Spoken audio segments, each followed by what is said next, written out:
Hi, everyone. A warm welcome to today's session on how to reach the last mile, engaging hard to reach communities in evaluation. I apologize that I am calling from a very remote location, hard to reach, and I'm unable to put on my camera. I'm Ritu. I'm the co-founder of Evaluation Community of India. And at APIA, I lead an action group on community ownership in evaluation. I'm very excited for this session as we have very experienced speakers in today's panel, Ziad Musa, Fiona Cram, Shannon Masser, and Aki Yonahara.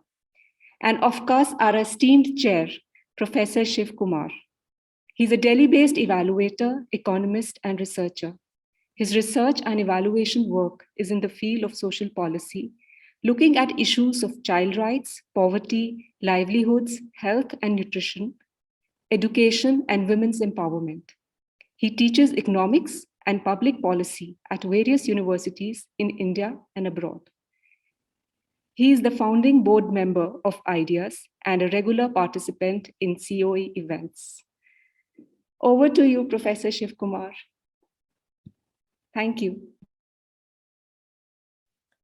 Thank you, Ritu. Warm welcome to all of you and who have joined this panel. It's a fascinating and a very critical topic on how to reach the last mile and how in this endeavor, we use evaluation to advance both the SDG 2 agenda. As we all know, the term that the SDG 2 uses is leave no one behind. And it's always been a challenge in many countries where you unpack this term, leave no one behind, or the hard to reach, who are really the communities under that, and do programs and interventions really, how effectively and efficiently do they reach these communities? It's a big question. And I think that's going to be the heart of the conversation among the panelists today. Apart from the importance given by the SDGs, the COVID-19 pandemic has also really exposed the precariousness in the lives of many ordinary people. I think there are high insecurities that we observed, whether they were migrant workers, but also cutting across women, the vulnerability of women to increased domestic violence, to increase the burden of domestic unpaid work, caring for older people, looking after school education for children. I think there's been a very, very strong, very difficult increase in the pressure on women as such. So when you really look at these kinds of situations, I mean, I don't think there are very many post-COVID-19 evaluations, but it poses a lot of challenge to evaluators. So with that, I'm just going to now open the discussion. We have got we are going to start by a lead presentation by Ziad Musa, who is the former president of the International Organization of Cooperation and Evaluation. Ziad will speak for about 20 minutes, which will be followed by a question-answer session for 15 minutes. And after the lead presentation by Ziad, then I will call on the three panelists to make their own presentations. So Ziad, over to you, and looking forward to hearing your lead presentation.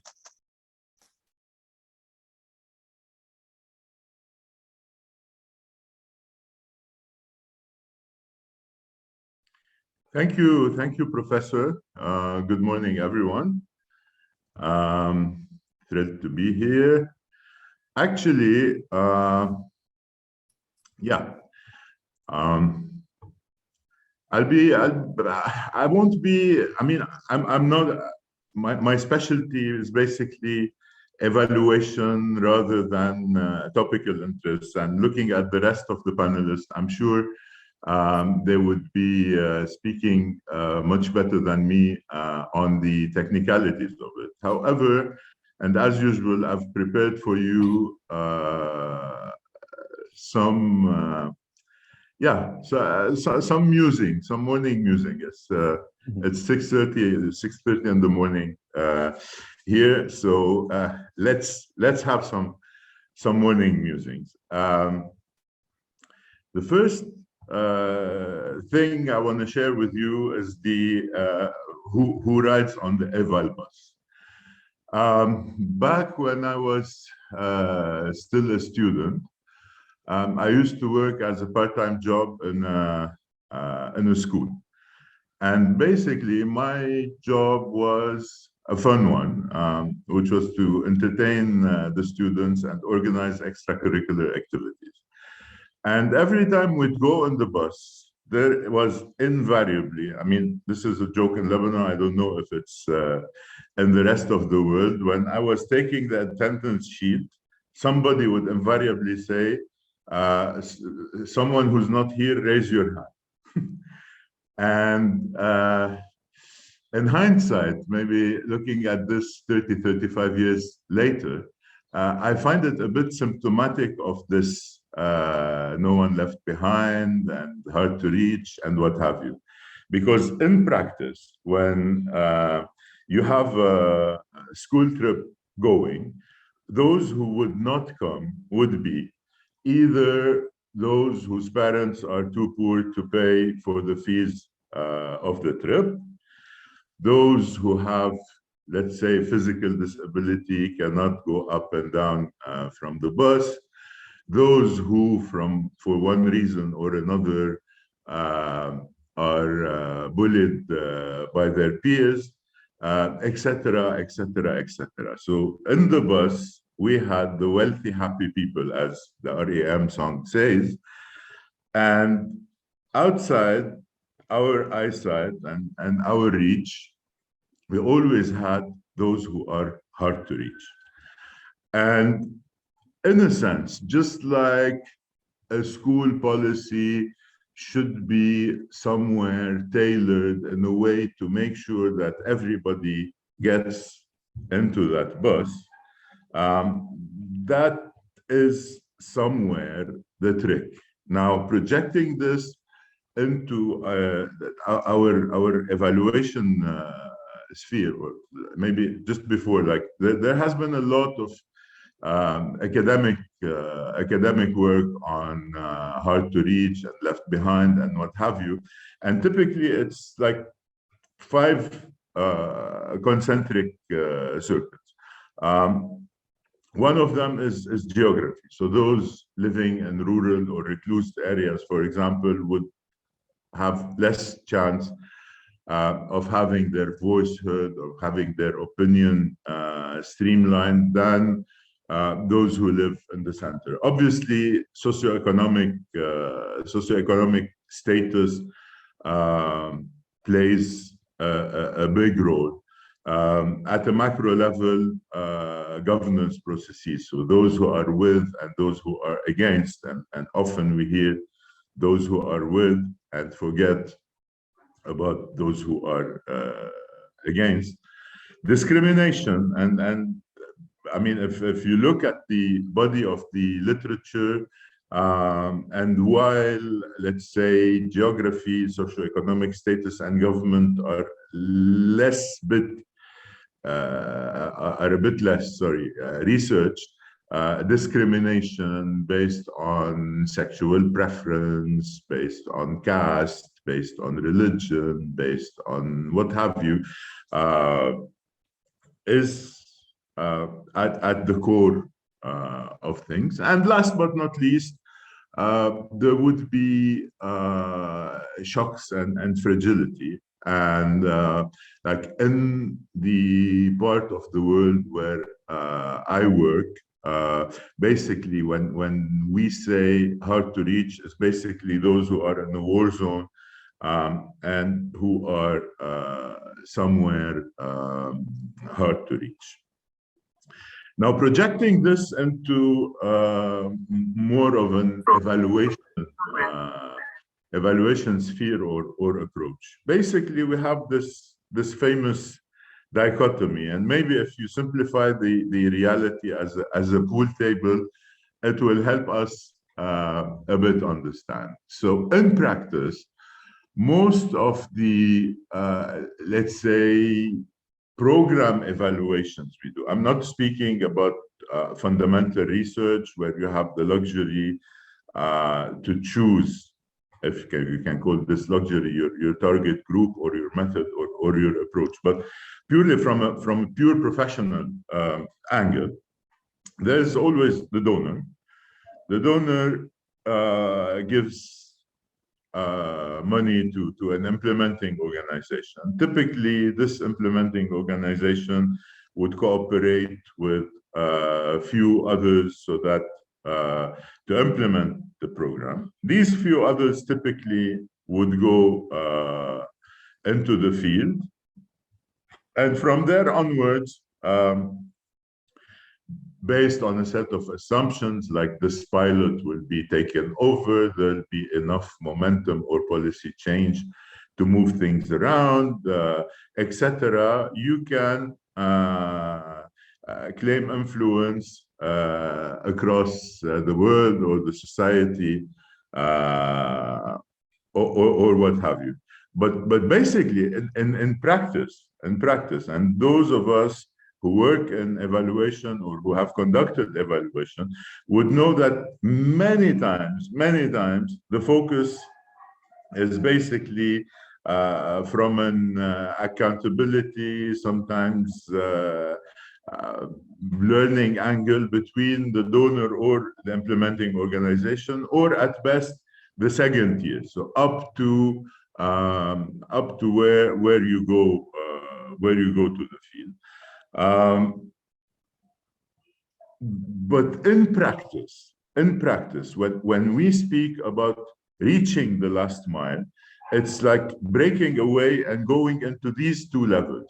So at the level of, let's say, those who are benefiting from an intervention, and most importantly,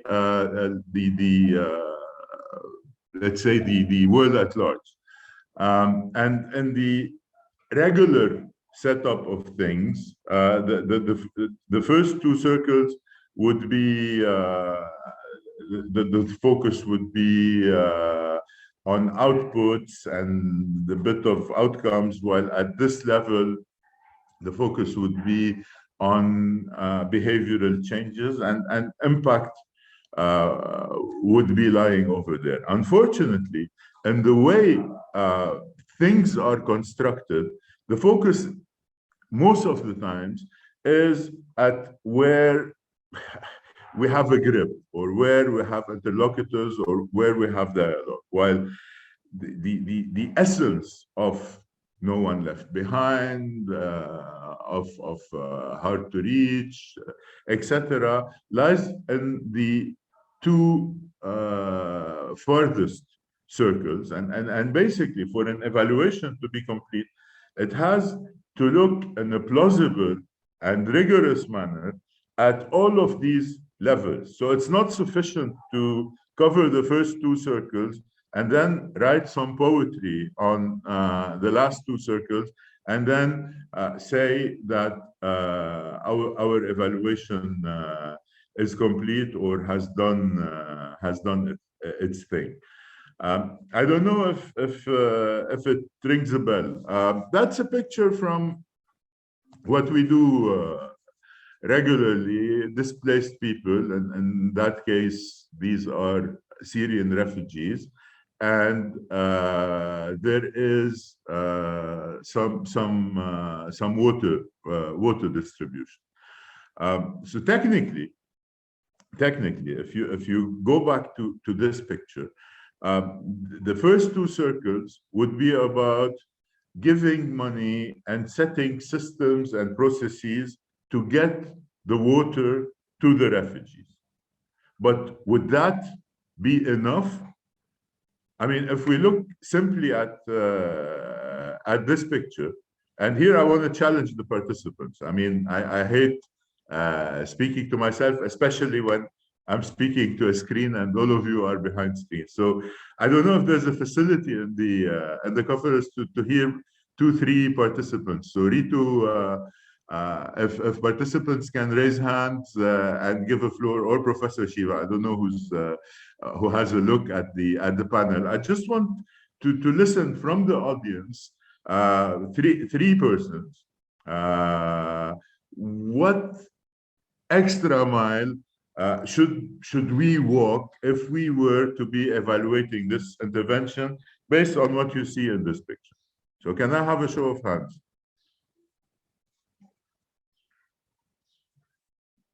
Professor Kumar, I see you talking, but you're on mute. Yeah, Subhadra Kaul raised her hand. Please go ahead. Yeah. Hello. Yes. Yeah, go ahead. We can hear you. Yes, so in fact, funny enough, I have actually worked in a refugee camp, and when you talk about this notion of not just providing the water, I think a lot of the setup in which the children and the parents are involved in, and there are a lot of clashes within people also. It's not just Syrian refugees. I mean, okay, fine. If I just look at this picture, for instance. No, just this picture. Yeah.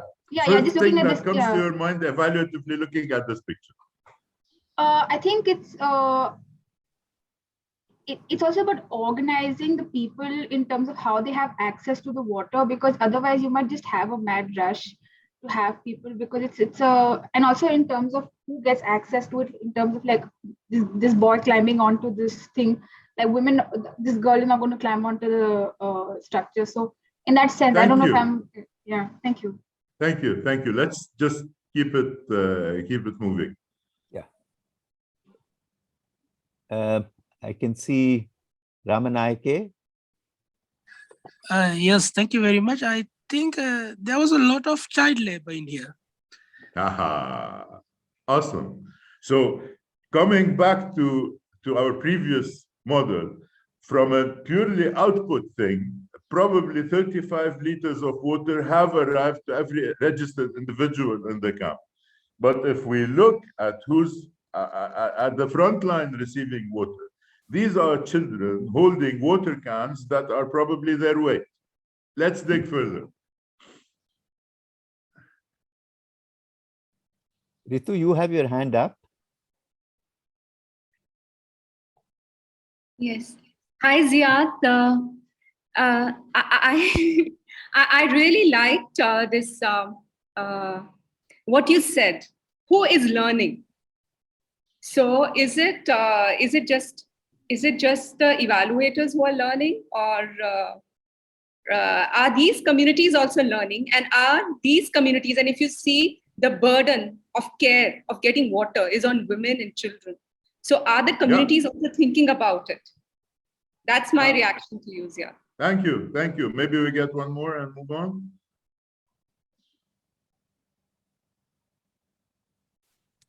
Well, if we don't have any further show, you have someone, Professor? No, I don't see any other.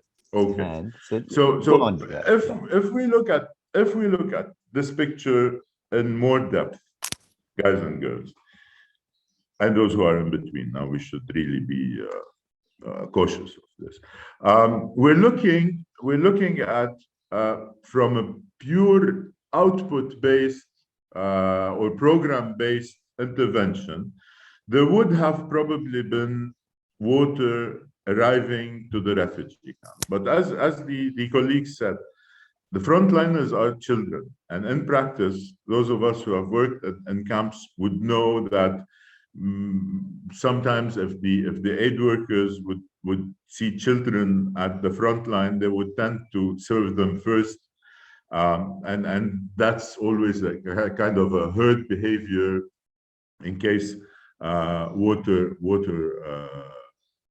runs out during the distribution. But in practice, there are little girls holding these huge water cans, and can you imagine the longer term effects on their growth, on their back pain, on their what have you, due to this practice? On the one level behind, you also see the women, and sometimes you ask yourselves, where are the men? So when you put women in front, in addition to the burden of displacement and the horrors associated with war, etc. You have two vulnerable groups who are coming here, and maybe for those of you who are water specialists, the quality of the water tank, and or if you just look at the water can at the water tank, you will cast doubts about what's in there, or whether it's healthy enough, or whether it's fit for purpose enough to provide good quality water. So the levels I'm talking about, and possibly a plea or idea that to develop further in our session is, what are we evaluating? What are we looking at? How are we looking at it? And let's say, are we able to scratch beyond the surface and go deeper?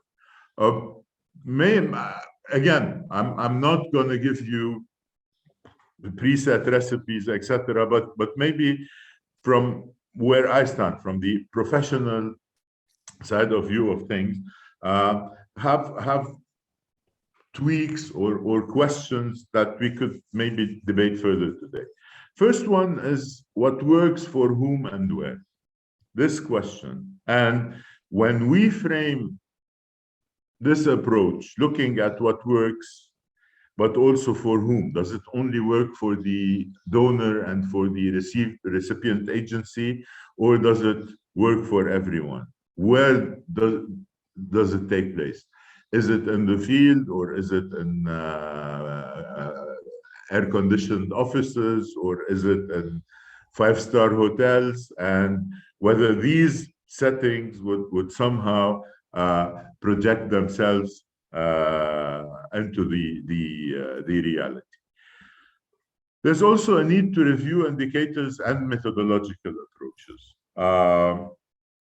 If we go back to that water distribution, an indicator like distributing 35 liters of water per refugee per day could have been achieved. But as we talked in the picture, issues like child labor, like water quality, like equity. I mean, what about an elderly woman who does not have children? I mean, she would be probably sitting or standing, if she manages to come to the distribution site. Then her physical capabilities would only allow her to get less water compared to the others. And this assuming that A, she arrives to the site, and B, there would be enough water when her turn comes. And these, let's say, capturing these elements, or what topic of the session today, walking the extra mile, is to tweak both the mindset and the approaches. And here I can tell you from experience and working with donors left and right and up and down, they're not, sometimes they're not aware of what takes place in the field. So if an evaluator comes and say, hey guys, maybe there's enough reports and spreadsheets and what have you, who somehow claim that water has arrived to the refugees. But let's focus more on whether 35 liters is enough, whether it's only for drinking, but are they able to take showers, the equity of distribution, to see if all the camp is adequately covered, etc., etc. They would be open to this, but we as evaluators sometimes have to lead the way. An interesting breakthrough is that now with the way the metaverse is coming into existence and social media is taking the world by storm, technically what we call big data and what have you. So the long gone, or soon it would be long gone, the era where you design a questionnaire and you enter it on Excel and then you export it to SPSS and then you start looking at some conversions and significant commonalities, and then you put this in a fancy paper and then you live happily ever after. So there are two extremes here. One of them would be the citizen-generated data. And here I'm talking, let's not stick to the example of refugees, although in that camp, unfortunately, I didn't occur to me to show you the picture.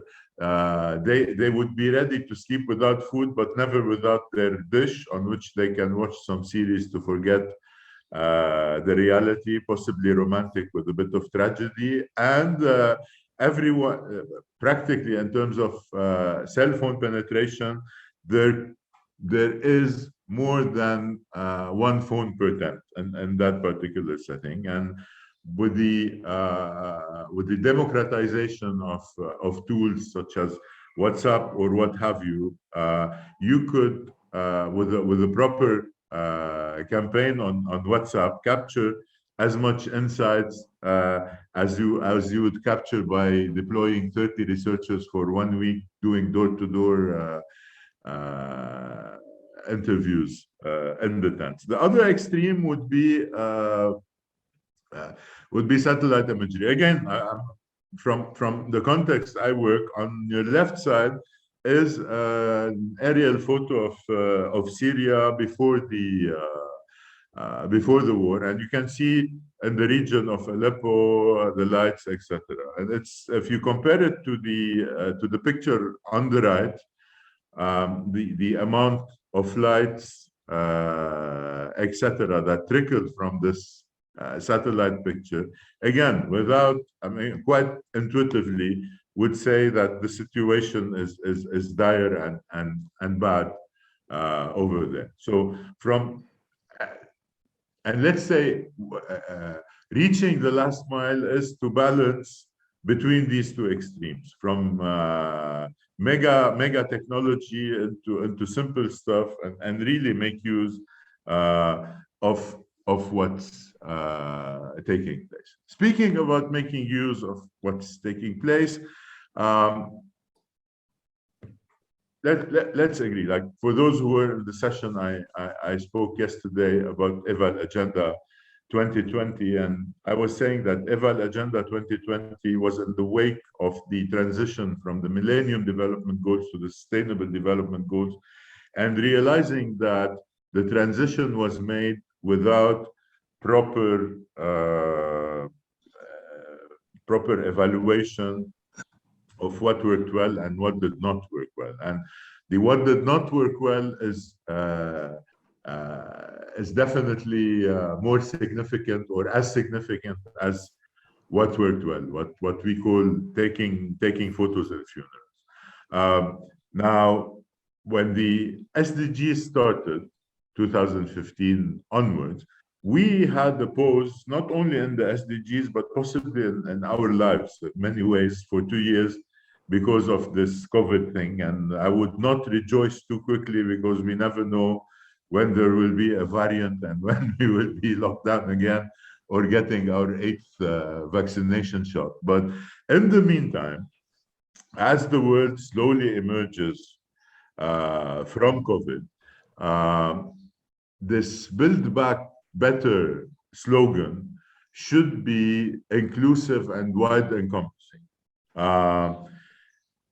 It wouldn't take too much to realize that those who were at the front line of COVID, in addition to the medical staff, was the housekeepers and the janitors and those who removed the waste from the street, those who woke up every morning before vaccine came into prominence to serve the rich and poor. And the research of Oxfam or Thomas Piketty, among others, have shown that during COVID, the rich got richer in the sense that those who used to travel 3 times a year and change the car every 2 years and what have you, had a pause in that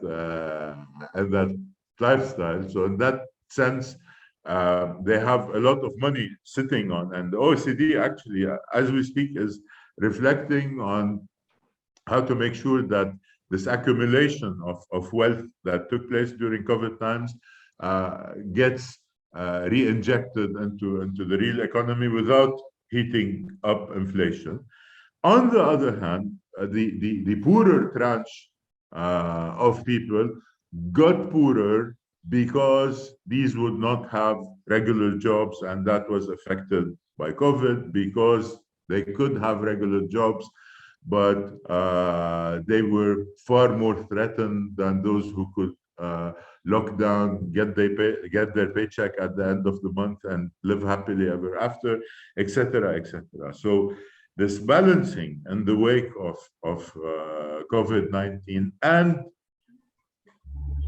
this time walking the extra mile not to leave everyone behind, which is the topic of our very timely session, gets additional significance.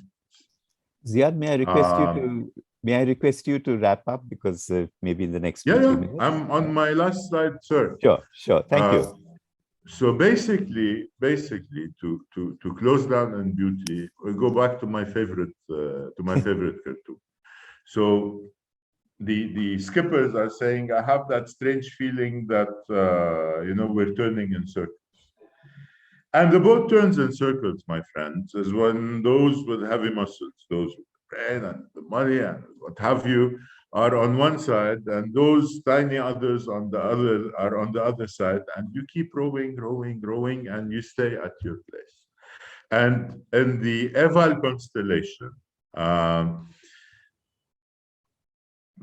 that would be a topic for an extra session, maybe on who's on the left and who's on the right. But what I can say is that in our profession, there are people with resources and with reach and with heavy muscles, and there are others who are struggling to make their way on the Eval boat. And unless the skipper kind of mixes and matches so that there's enough steam to go forward, I doubt it that we can walk the last mile. And thank you. Thank you so much, Ziad, for a very, very insightful presentation. I think you raised a number of issues. Am I still on mute? No. Yeah, you raised a number of issues. What I'd like to do is, I want to pick up 3 comments from the chat box. I want you to react to that, and then by that time, I'll request the audience also to raise their hands, and we can take more questions. We have about 15 minutes for question and answers. Oh, it says 5 minutes. All right. I think we can take 10 minutes. That's okay. All right. So Dr. Rashmi Agarwal's comment is that, when you're talking about reaching the last mile, we need to move from more complex to simpler systems of evaluation. Oh, yes. Aimi Malingan says that, we tend to involve such communities who are left behind in the evaluation, but an even more serious issue is that we don't involve them in the planning and implementation of the programs. And the third comment from Shehnaz, and I think Amy and Shehnaz Rashid agree with each other, they say that most of the results of evaluation are not shared with the communities from whom we collect the data, even if they belong to the leave no one behind category. And so once the data is collected, the role of the evaluator is in that sense done and sealed, and the report is given. And there doesn't seem to be any kind of a moral obligation on the part of the evaluator to go and tell the communities they met what they found. And of course, there's a bigger question what to do with that information later. Over to you, Ziad, and then I'll look for hands from the audience. Yeah, thank you. Mamma mia, mamma mia.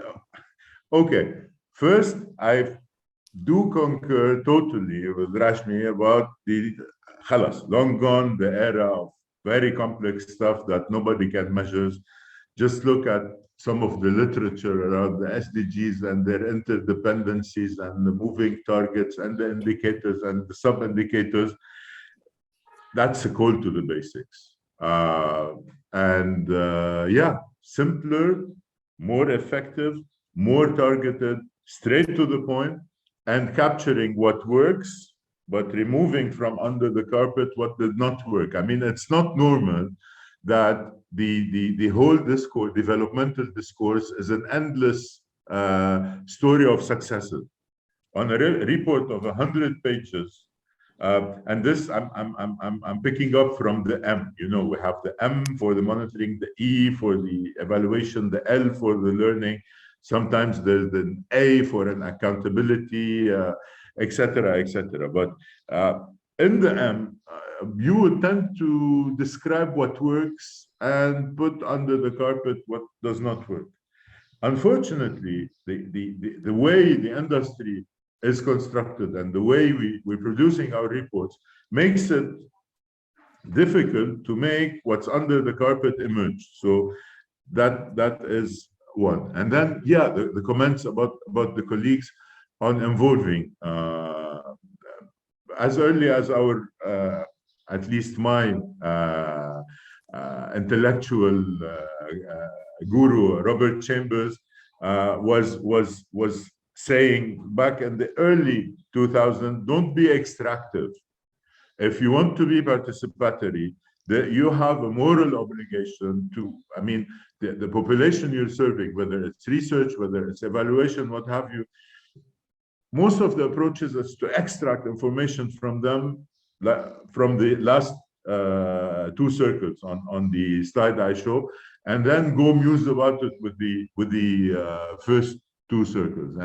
And maybe it's a responsibility for IOCE, for eval partners, for the national VOPEs to put it but en blanc, as we say in French, in written, and make it very clear that any evaluation should have at least 1, 2, 3 milestones of sharing and validation with the population that was involved in that evaluation. That will solve a lot of things. If we're going to remain extractive, we are bound to die at some point. And as I said, technology would extract information quicker and better than us, and we'll soon find ourselves out of business, although this is a doom scenario. Okay, so thank you, Ziad. Maybe, Ritu, maybe you think I should close this session because of time. I'm very conscious that. Yes, yeah? I think you covered all the questions very nicely. Yeah. Thank you. Thank you. Thank you. So Ziad, thank you so much for doing the lead presentation. I think you've raised some very fundamental questions, and I'm sure the panelists that follow you will pick up some of these questions and also address them. And so once again, thank you very, very much indeed. Thank you. It was my pleasure. Thank you. If we had more time, as you know, we could have gone on talking with you for hours on end. It's so fascinating listening to you. I could talk without eating for 6 hours. That's my average. That's a limit. That's a limit. Okay. Good to know, Zia. All right. So thank you so much. So, okay, let's move on. I think we have 3 very interesting and eminent panelists with us. I'm going to invite Fiona Cram, who's the director of Katoa Limited in New Zealand. And over to you. You have about 10 minutes for the presentation. And I might remind you if you exceed time. Over to you, Fiona. Thank you so much. How long can he go if we feed him? If 10 minutes. 6 hours without food. 6 hours without. Yeah, but I thought these days you're supposed to go 18 hours without food in terms of some diet practices. I'm going to share my screen. Thank you for the invitation to talk. I'm coming to you, as you say, from Aotearoa, New Zealand. And I run a small company, Katoa Limited, which does by Māori, for Māori, with Māori evaluation. So working with Indigenous populations within New Zealand. And so I thought I'd channel my father's side because he's my Indigenous link. in presenting to you this morning or this evening. So we were asked to talk about two questions. Where have we missed hard to reach communities and why? And what are the three practical and simple things we can do to reach those left behind? So if I channel my Indigenous side, I want to know who has difficulties reaching me. Why didn't I get the bus schedule?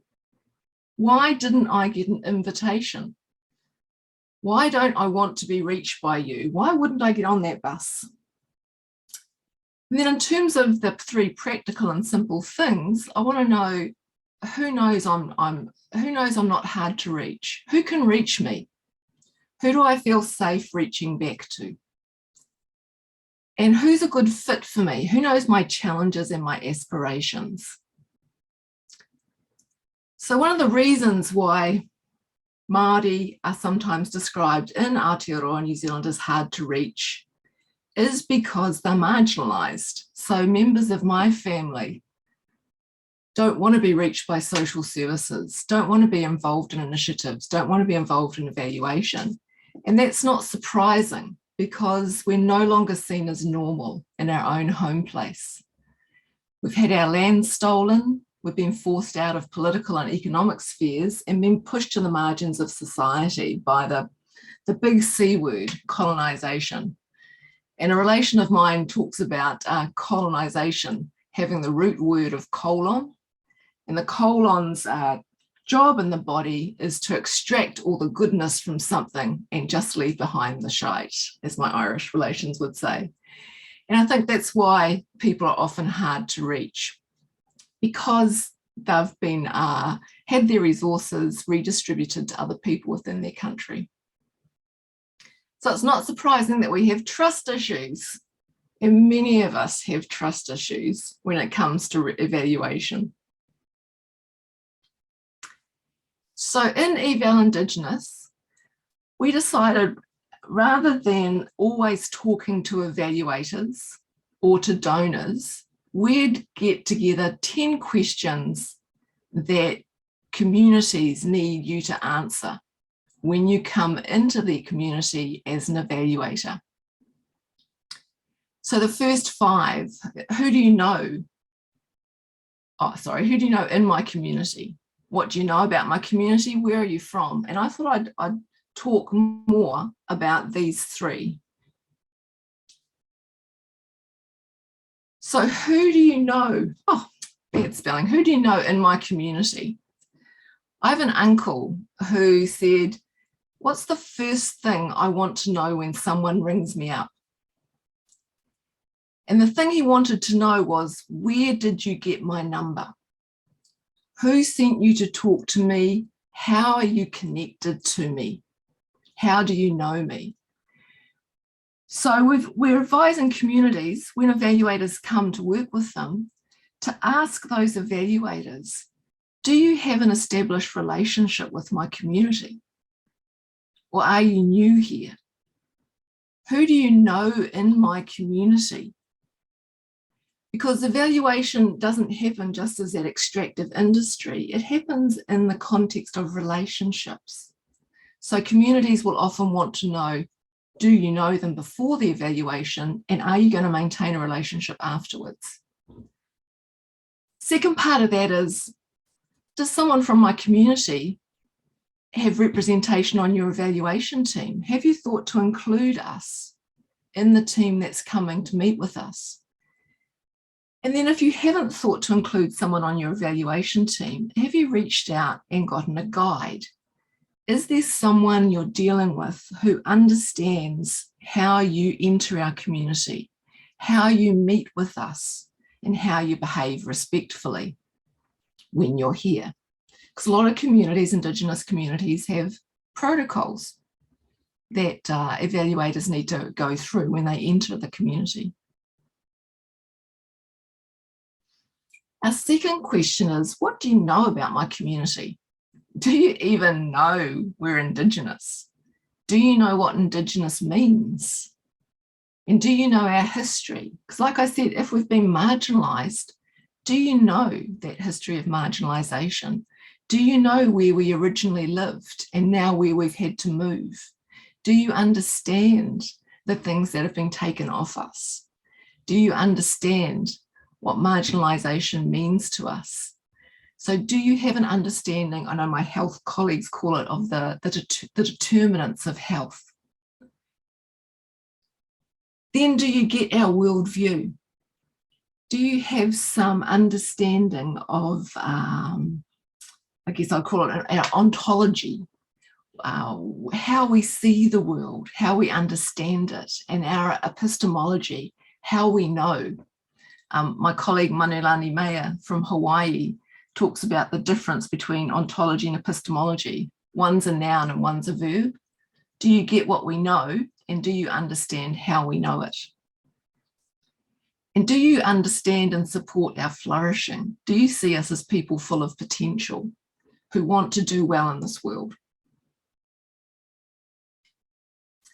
The third question is, where are you from? A lot of evaluators talk about the best tool in your toolkit as an evaluator is reflexivity. So from a community standpoint, we want to know, are you going to share with us about yourself? And what are you going to share? Are you going to tell us where you're from? Are you going to tell us what your motivation is for coming to work with us? Are you going to talk about your expertise and lay that down as something that we might pick up and want to work with?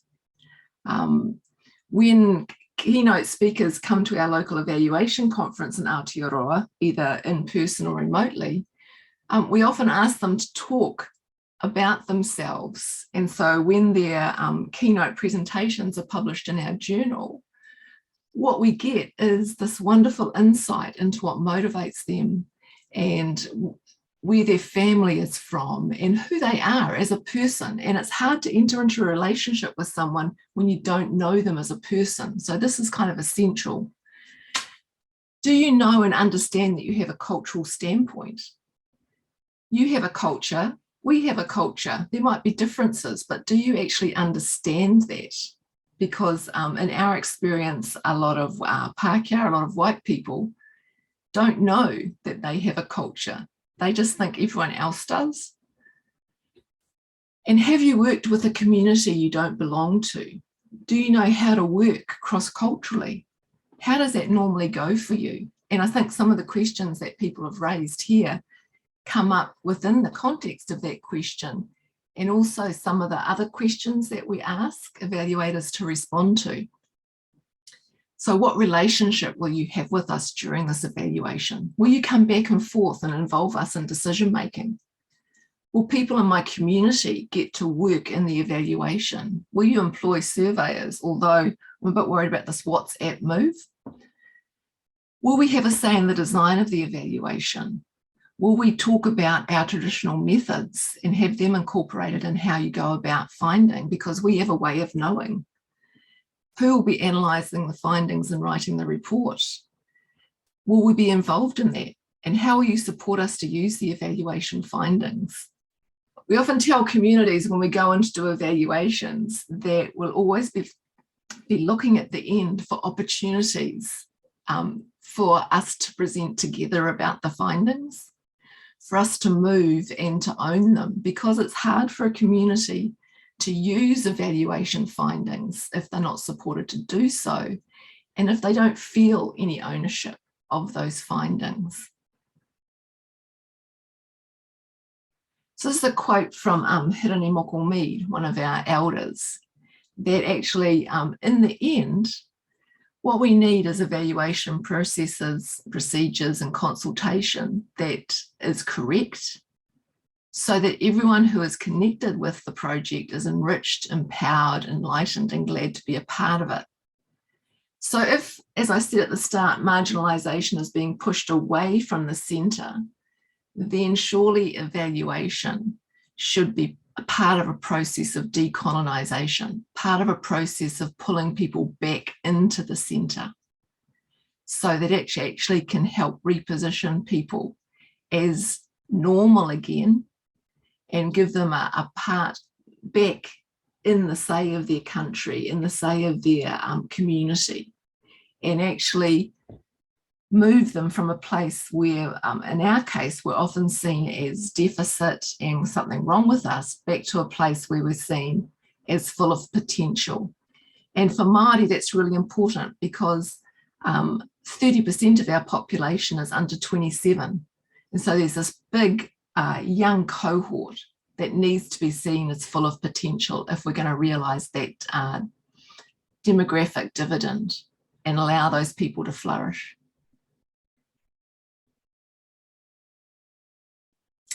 So thank you. Kia ora, that's me.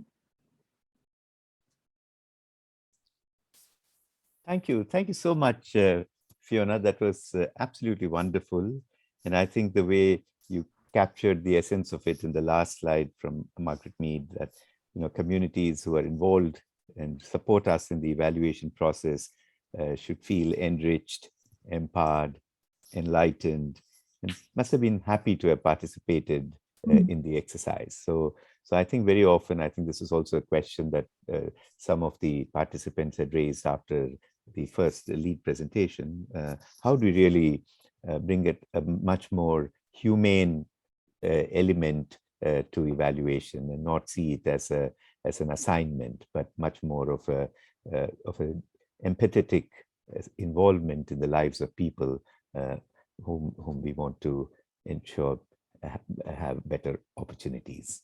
So thank you so much. Let me now invite Shannon Massar. Shannon is the co-founder and director of Faith Foundation. So Shannon, over to you and 10 minutes. Thank you.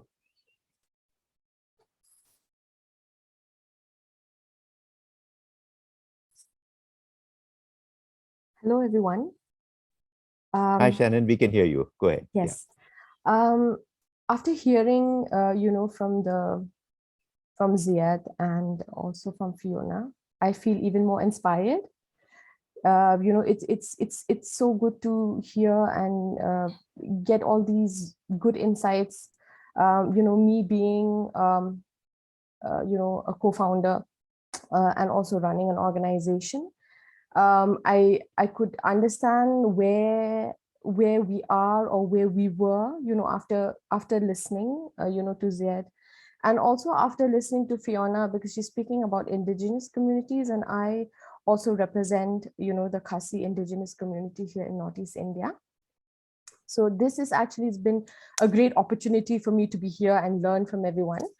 Moving on to, the presentation is, one of the questions that have been that was asked was, what have we missed hard to reach communities and why?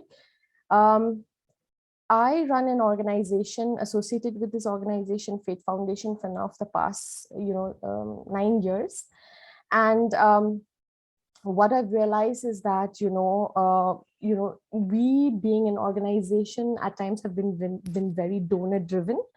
And at the same time, we've always missed reaching out, to the most vulnerable, in the community, but reach out to those who had more power, who were, the easiest to meet. Like, in our communities, we have like the headman, the ones at the level of, the traditional heads. So as you say, the traditional council at the village level.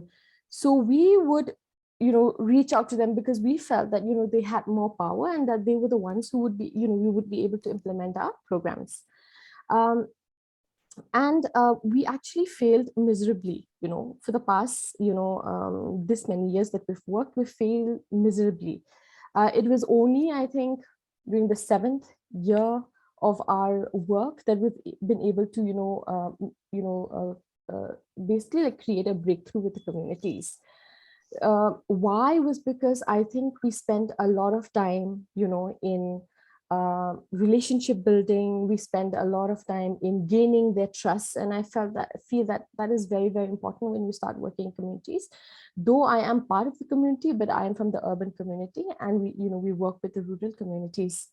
I think another thing was which I felt that kind of helped us in the breakthrough, to be able to, for us to work with communities, was the fact that we were able to, firstly understand the needs of the community. At times, as organizations, we go with, okay, this is our program and this is what you have to do, or this is what we have to do, without really understand if really that is the need of the community, or is that their priority.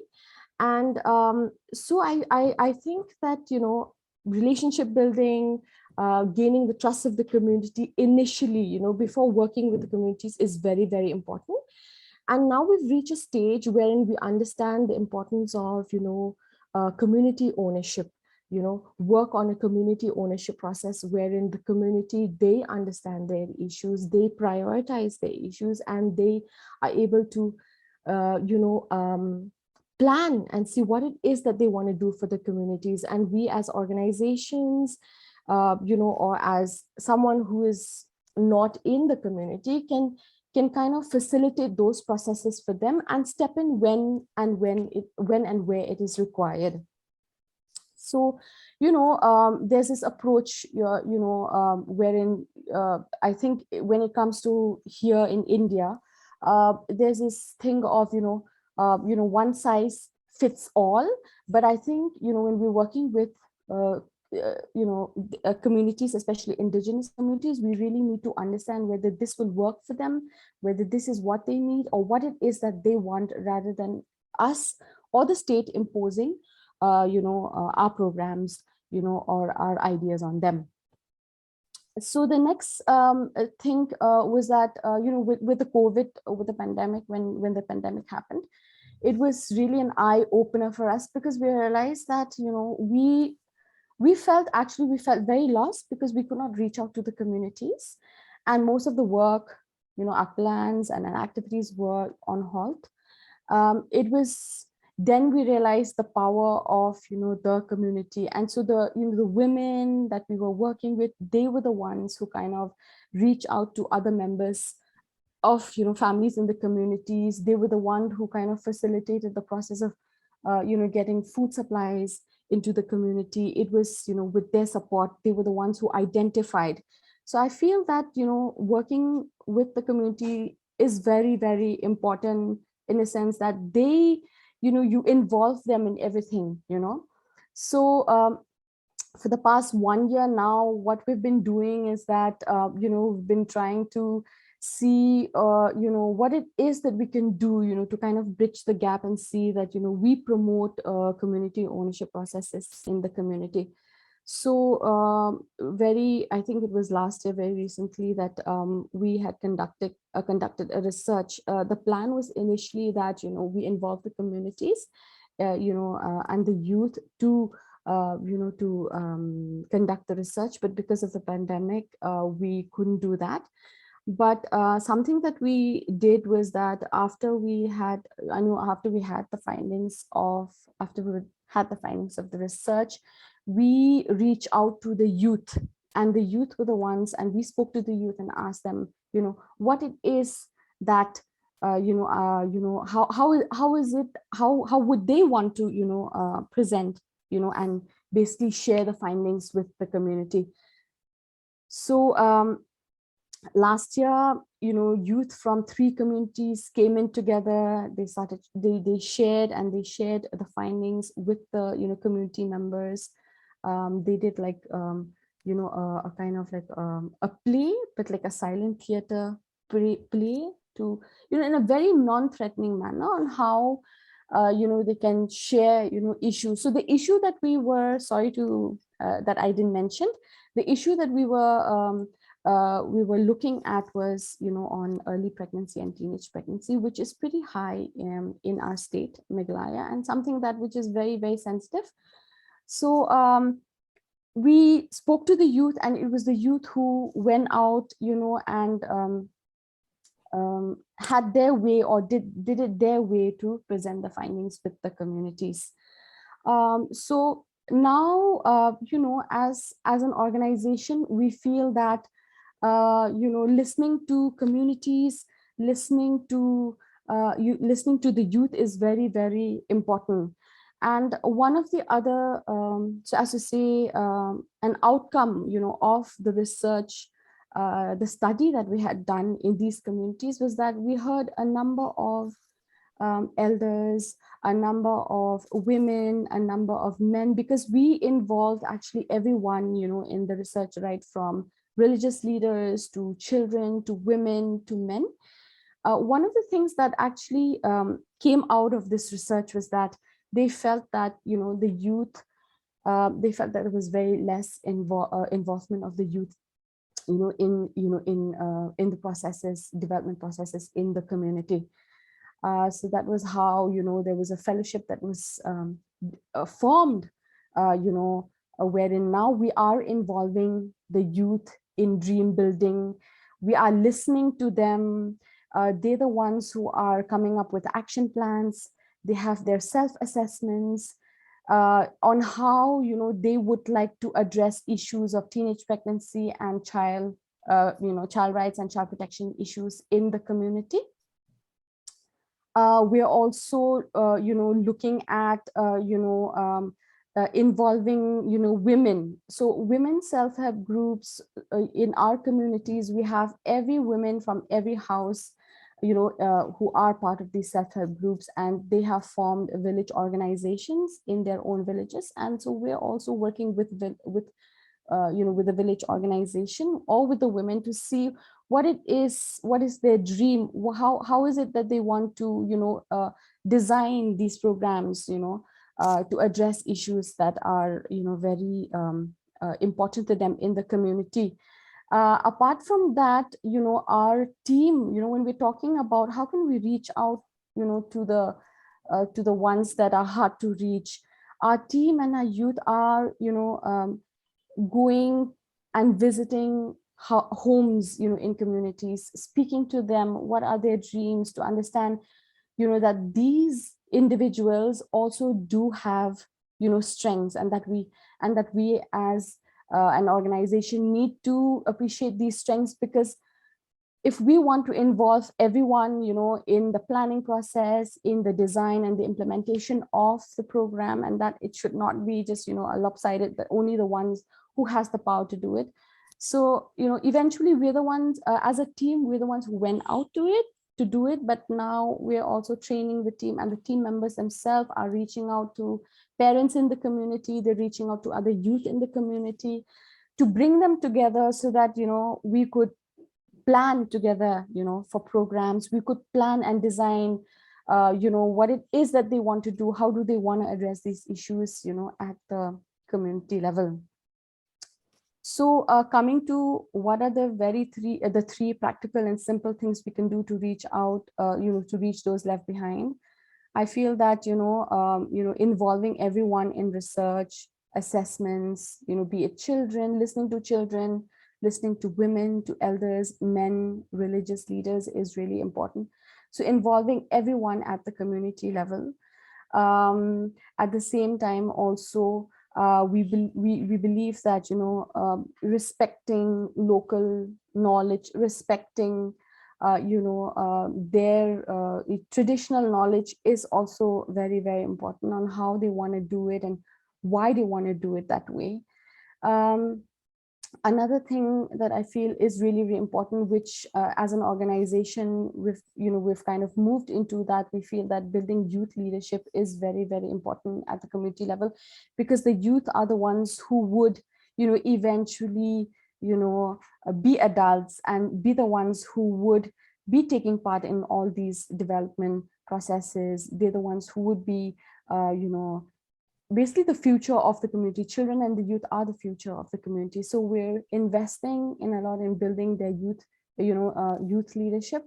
Apart from that, we feel that, appreciating the strengths of each and every community member is very important. I think for most of us, when we are asked about our strengths, it's something that, we normally would not be too comfortable speaking about strengths, though we know we have some strengths, but we may feel that we don't have certain strengths. But how can we bring out and appreciate those strengths, that and understand that each and every individual has a potential to bring in some change. So working towards building community ownership, how we can bring everyone together for them to, for them to dream together, for them to come up with their own action plans. How can they assess, do self-assessments, assess themselves, which is very important. I think that would be the key to bringing in, sustainability to any programs, in communities. Yeah, so that's the end of my short presentation. Thank you so much. Thank you, Shannon. That was very, very practical and straight from the heart. I think the emphasis you put on involving everyone, listening to everybody, entering the communities with a deep sense of trust and respect.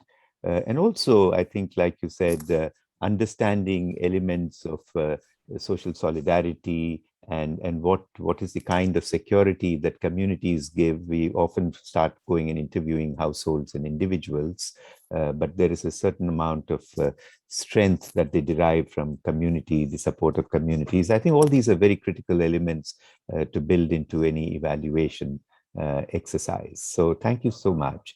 Let me invite now our last panelist, Professor Aki Yonohara. She's from the Department of Sociology at Tokyo University, and she's also a visiting professor at the Department of Humanities and Social Sciences at IIT Delhi. Over to you, Aki. You have about 10 minutes. Thank you very much. Let me share my screen now. Well, just like Shaman said at the beginning of her presentation, I agree with her point. I'm very much encouraged, and I get a lot of I'm very much inspired from your presentation. I mean, starting with Ziad talk, and then Fiona's presentation, and then Shaman's presentation, and also like some questions and the comment in the chat box. I felt like, here everybody in this room now are kind of like making the harmony under the same topic. So I wish we could have a face-to-face meeting here so that we could talk, about this topic for the next 6 hours maybe. I need definitely the food, but it was kind of pity online, but I'm very much appreciated to be invited here today. And then first of all, thank you very much for these two very interesting and then significant questions. Let me try to my best to respond to these two questions. Regarding the first question, where have we missed to reach communities and why? My answer would be that it's because of missing communication at the very beginning stage of the project or a program.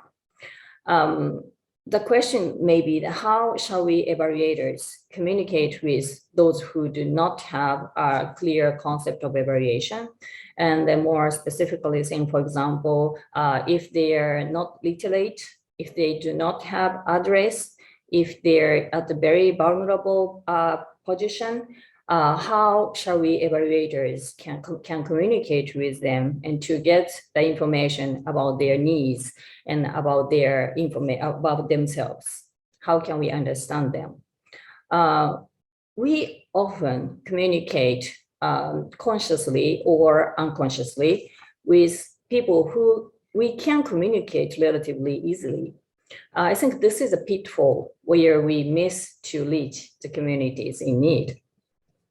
So let me share one experience from the JICA project that I worked between the year 2017 to 2021 in Thailand. This is a project for community-based entrepreneurship promotion, a so-called DHOPE project. DHOPE stands for the Decentralized Hands-on Program Exhibition Approach. Fortunately, this project received the Public Sector Excellence Award from the Thai government. But unfortunately, I do not have a lot of time to explain the details of this project. So I put some related information like URL and the contact person if you're interested in this project at the very last page of this slide. I mean, the third page of my presentation. So if you are interested in that, I'm willing to share my slides. So just let me know. Very roughly saying, DHOPE is a kind of smaller size of OBOP approach, one village, one product approach to reach the very last mile community. The target group of the DHOPE is the people who even do not have access to the OBOP approach. Under the OBOP approach, it assumes that the local community people go to the city to sell their products. But the target group people in the DHOPE do not have access to city and then do not have enough material to increase their products. So that is why the DHOPE structure, basic structure of the DHOPE is that the tourists, including the international, domestic, even the neighborhood, from the neighborhood community, some like tourists come to their community to purchase the experience, not the material, not the products, something like a knitting bamboo basket experience, or like having a lotus through roots, picking tour, this kind of stuff. And the question is evaluation. How do we evaluate this kind of project? We took the empowerment evaluation approach, and then communication became the keyword of our approach. We took a qualitative inquiry so that we didn't need to scare the people in the village, even if they they are not familiar with evaluation or evaluators. We could work together. And also, we sometimes use the methods like photo elicitation, so that even though some people in the local community are not literate, but still we can, by using the photos, pictures, we can work together. We had an evaluation workshop together, and then we could work together. And of course, there are so many, lot of things that we could learn from them. So I think we will miss the way to reach the last mile communities when we do not communicate with them well. And regarding the second question, very quickly, I would like to paraphrase a little bit the question, but what are the 3 practical and simple things we can do to reach the values of those left behind through evaluation? I listed 3 points here. The first one is a local value-based indicator development. I think the evaluation indicator is very important. Sometimes the evaluation indicator brought a very significant influence over the whole project. And even sometimes the evaluation indicator control the direction of the project. So I think it's very important for us evaluators to keep asking ourselves whose value to be evaluated. In my experience of DHOPE, the central government wanted us to have KPI, key performance indicators, such as income increase in that remote area or sales amount of these small businessmen. However, once we visited the remote local villages, we found that the people there did not take record of their sales amount. And even the price of their hands-on program are unstable. They are changing the price. And then they have, actually some of them are not very much interested in that financial value. For some of them, the value to be respected by the neighborhood people are more important. And for some of them, the traditional skill of dyeing the clothes is more important than financial value. So that we decided to conduct the value statement survey, so-called. Again, I'm sorry, I do not have enough time to explain the details about this survey, but very in short, we conducted the value statement survey, and then we sort of learned what's the value statement from them. And then based on their value statement, we develop the indicator together, evaluation indicator together with the local people. Then this means different village, different community has a different evaluation indicator. And then some may say, this may be the problematic situation because from the perspective of national-wide project evaluation, these indicators are not not comparable to, community to community. They have their own indicator. And my answer would be, if we are really interested in the improvement of the last mile communities, we'd better to give the higher priority on the utilization of improvement rather than the universal comparability of indicator. Second point is a mind shift from partnership to co-production. In the field of public management studies, the partnership is defined as a collaboration between the service providers, like government and private companies working together to produce the same public services. This is a partnership. On the other hand, co-production is defined as a collaboration between service providers and the service users, which is the beneficiaries.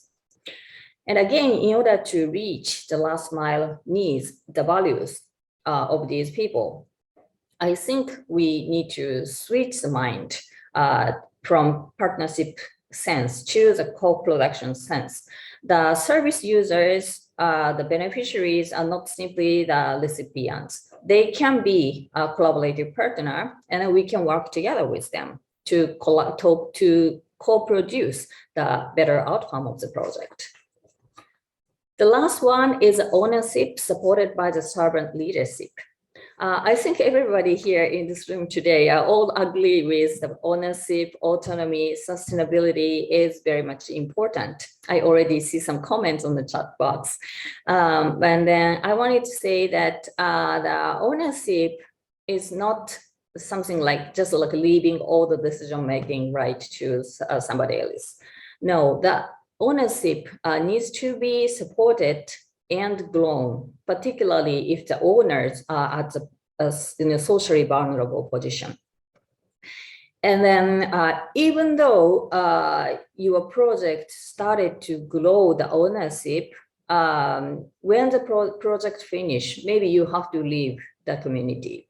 And then if the local community bodies who are the closest administrative body to the community do not understand the meaning of the servant leadership. And if they keep using the authoritarian leadership, it's very difficult for that local community to keep their ownership. So I think this is very important. I mean, the local administrative body is a very important stakeholder of the project to function as a servant leader forever, even after the project. And I think this kind of evaluation can lay the path towards the last mile. Thank you very much. And this is the last slide. Oh, I'm sorry, it didn't work. Oh, I'm sorry. This is the last slide of the information if you're interested in DHOPE. Thank you very much. Thank you, Aki. That was a very good evaluation and a very nice approach to looking at how effective these kinds of interventions can be. I think we have about 10 minutes left now. What I'm going to do is I'm going to request Ritu to look at the chat questions or chat comments. I understand there are more comments than questions. And ask her to read out some of the comments. And Ritu, why don't you moderate the question and answer session? Over to you. Okay, Dr. Shiva. Yeah. So we had many comments. First comment and appreciation was for Fiona. So the questions she's offered to us can really help us to engage communities, especially Indigenous communities, how to approach them and also how to engage them in evaluation. The second point was, and many of the participants noted the importance of local context. And they said, can we do away with one size fits all? And there was a very powerful comment, one size fits one. And there was a very humane kind of comment that it is about being there for each other. Yeah. I just one.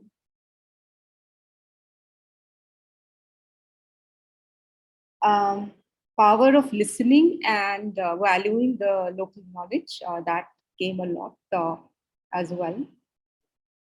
And another comment was that to Shannon actually, that when we implement in the communities, we should be identifying their needs and aspirations. And again, on not one size fits all. We all need to answer how empowering our evaluations are to all those who engage in the process, which Fiona spoke very well about. And there were comments like very affirmative, very inspiring, insights. Also, it was highlighted that the results of the evaluation should be shared with the community. And another important point was, okay, we can involve the communities in monitoring and even evaluation, but what about their involvement in planning and implementation? So are we evaluators, if we get a very limited time to conduct an evaluation, are we looking at that?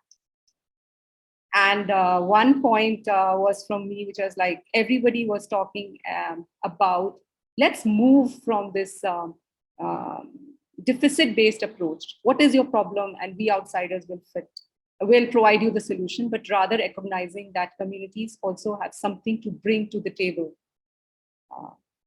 I think this was all, Professor Shiva. I invite everyone, this is your time to share. How can we not learn from you? So please put on the mic and just share what you feel about it. And I hand it over to Professor Shiva. Thank you, Ritu. Let me invite the panelists. You've heard the comments from the floor. If I'd like to give a minute and a half to each of you to make any observations or reactions to the comments. So let me start, Fiona.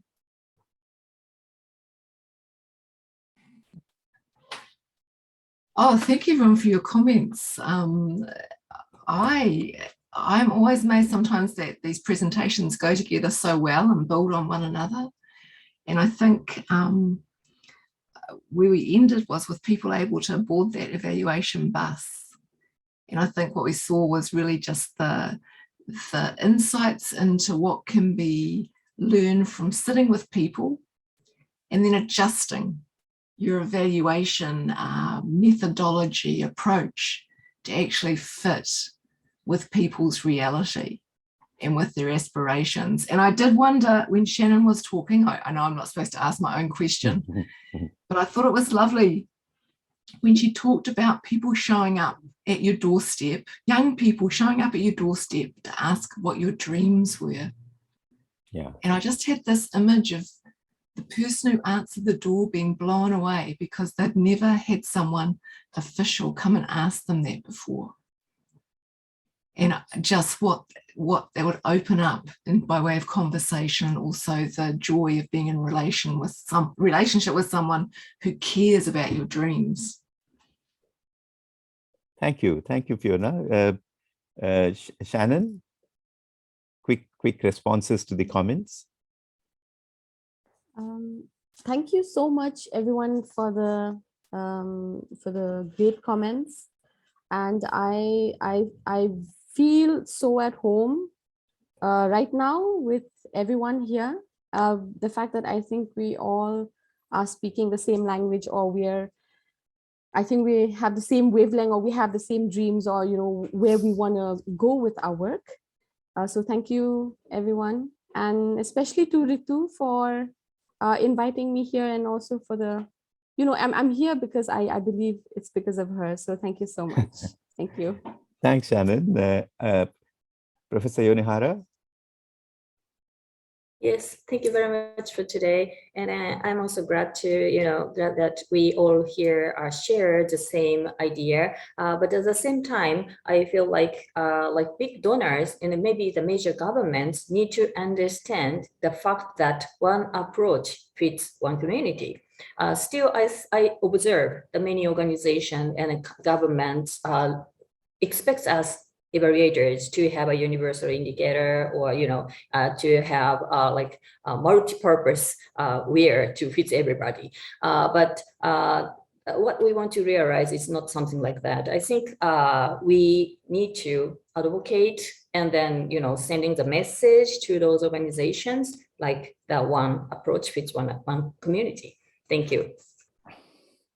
Thank you. Thank you to the panelists. Let me, by way of closing, just make some quick comments on the lead presentation and the presentations by the panelists.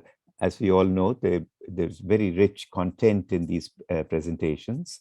I have 4 points that I took away from listening to all of you. First is, of course, that the practice, the ideals of democracy have to be more firmly embedded in the practice of evaluation. And if you really go back to democracy and say it is of the people, for the people, by the people, that value has to be enshrined in evaluation itself. But that is not easy to do, especially in the context of what we are talking about, hard to reach communities. And to crack that problem of how to bring in more democracy into evaluation, especially when it comes to reaching the unreached, we have to really address the question of power imbalances in society. And whether we like it or not, I think even Shannon made the reference, she is somewhat urban, though we, it's very conscious of where she comes from, but we all need to have that sense of consciousness in all of us that, we are an outsider looking inside a community. There's only an extent to which we can become an insider to look at the community from inside, but that's where what Shannon was saying becomes important. How do we get youth and young people from the community to get much more involved in debates and discussions around well-being, around a sense of security, human security in a broader sense, and so on and so forth, so that they become much more active community members in shaping the future of communities. I really liked Fiona's presentation. Really talked about a humane approach and a very empathetic approach to evaluation. And I think, again, they're all interconnected, what Shannon was saying and what is the other saying, that we often tend to ignore how important it is to establish trust. And if you don't have trust, then it's a real problem. And the evaluation profession itself is stuck because sometimes we are all foreign consultants, international consultants. Why that? I mean, even as an Indian, if I were to go to Shannon's Meghalaya, I would be a complete foreigner in that sense. Foreigner means we're all Indian, but not knowing the culture, not knowing the local language, not knowing the richness of the tradition, and so on and so forth. So I think what it signals to me is that evaluators have to go in with deep sense of humility and appreciation for the context and cultures in which programs play out. That's it.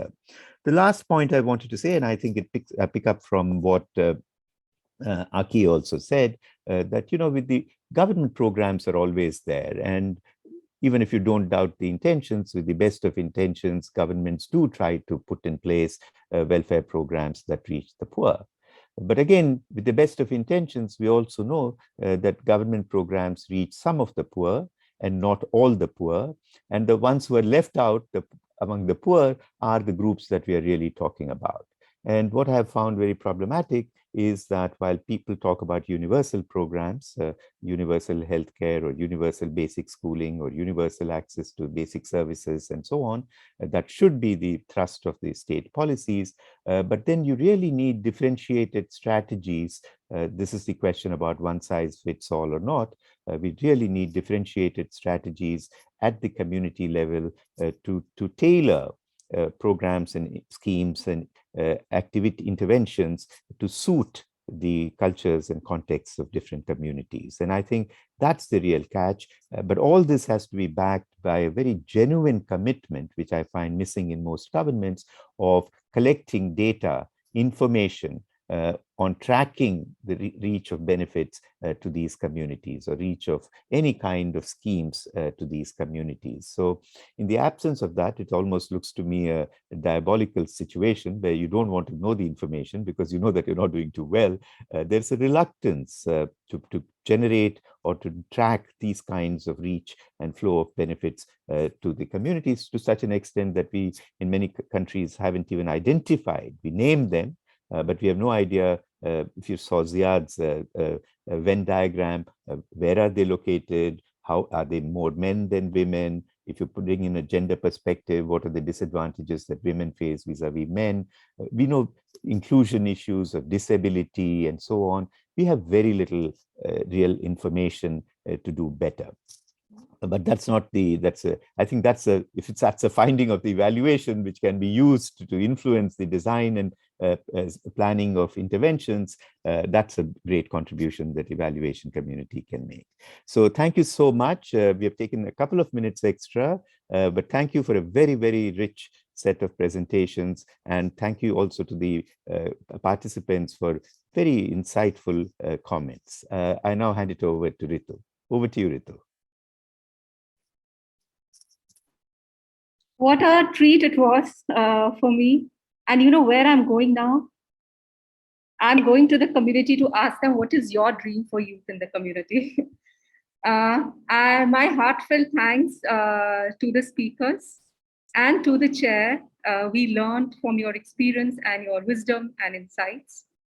A sense of gratitude also for our participants by sharing your reflections, and I hope we will continue to learn together. Last but not the least, our organizing teammates at ICWI and APIA who work very hard for these sessions. So please continue to enjoy the conference, and all the best.